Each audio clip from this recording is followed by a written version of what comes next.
சொந்தமம்மா வாழ்விருக்கும் நாள் வரைக்கும் தஞ்சமுந்தன் நெஞ்சமம்மா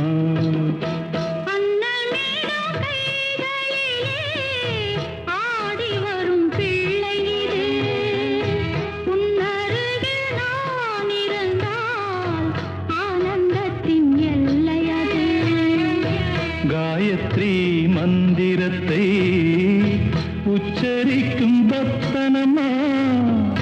கேட்கும் வரம் கிடைக்கும் வரை கண்ணுறக்கம் மறந்ததம்மா